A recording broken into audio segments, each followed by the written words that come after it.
esteemed members of the opposition, dear judges. Let's end this debate right here once and for all. Where religion is taken more and more important, people are suffering from its consequences. We firmly support the decline of religion. So, first of all, let's look at the flawed and the argument that the proposition has put forward. So, first of all, they said that religion provides moral guidance and that it keeps society ethical. Morality doesn't come from religion.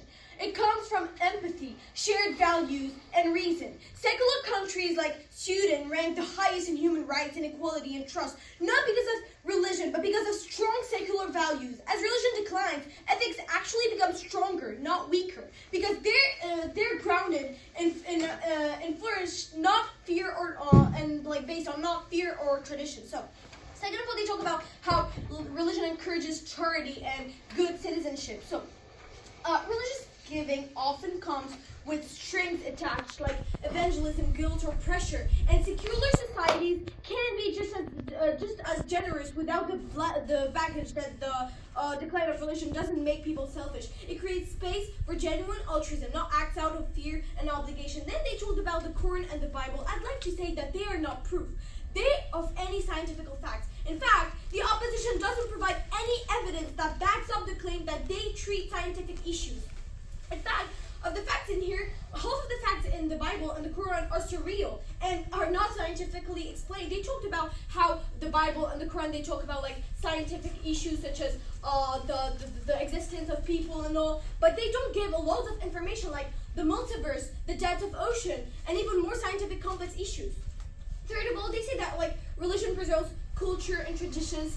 So first of all, traditions aren't disappearing, they're evolving. Culture doesn't need religious beliefs to stay meaningful. People still celebrate holidays like Christmas or Halloween in secular ways, focus on family, joy, and entertainment instead of worship. The decline of religion let us keep rejecting, let us keep the beauty of tradition while decreasing harmful issues like exclusion, shaming, and gender oppression. So, now we'll move on to our principal arguments. First of all, we support the decline of religion because it reduces social division and intolerance. Religion often creates in-groups versus out-groups mentalities, which breed conflict and resistance to pluralism. In the West, religion's rhetoric has been used to oppose Muslim immigration, deny registration beliefs, on foster political polarization between secular and religious communities. With religion's decline, society becomes more inclusive and unified, built on shared human values.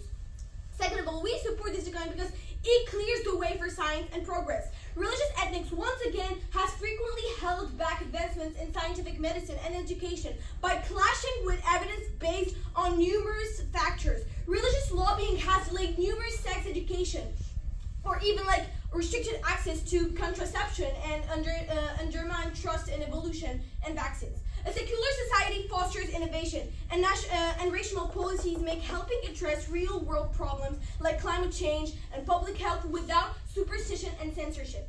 Now, next of all, it liberates individuals from outdated moral constraints. Religion often imposes rigid conservative moral codes that restrict freedom, especially around gender, sexuality, and personal identity.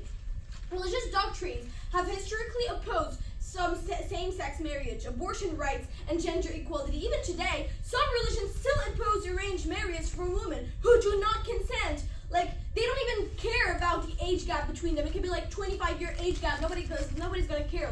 Because the main point of this arranged marriage is to provide heirs to the people, and as long as it fits rejected, and as long as it fits in the religion, then it does not mean anything. I mean, like what the woman thinks about all of this is just not taken into consideration at all.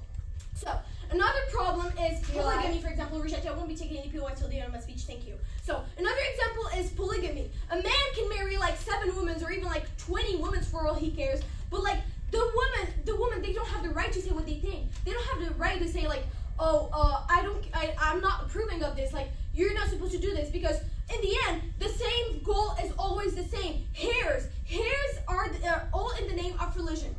And the worst part is, there's a large amount of these women that are suppressed, whose voices are suppressed, and that are not enough heard in this world. And so these women's voices are not being heard. And they can't be heard because they don't have the right to talk. They don't have the right to talk about it because it does not fit in the religion criteria. As religion declines, people are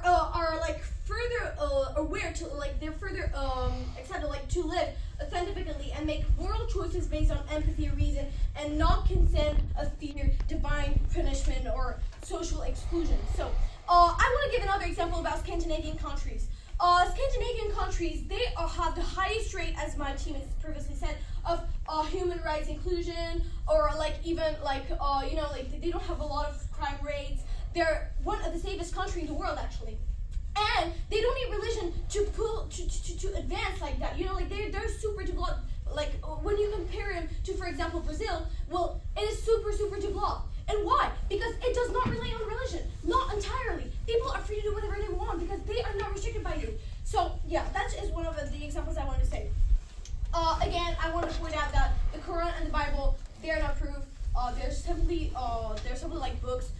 They only give they tell stories that are not backed with any evidence, because you just read. It's all about faith in the end. You either believe it or you don't, and that's it. Okay, so in conclusion, I just want to say that we've proved the review that what the opposition has said is truly misleading, and so we provided arguments about the fact that that it divides the country, that it divides the communities, and also that it doesn't promote gender equality, and that it's not fair for everyone to believe and to be based on those religion practices. So now I'll take your POI. Thank you. Okay, so a few days ago I read this one thing, that UK and Netherlands are not as safe as India and Pakistan. India and Pakistan are one of the most religious countries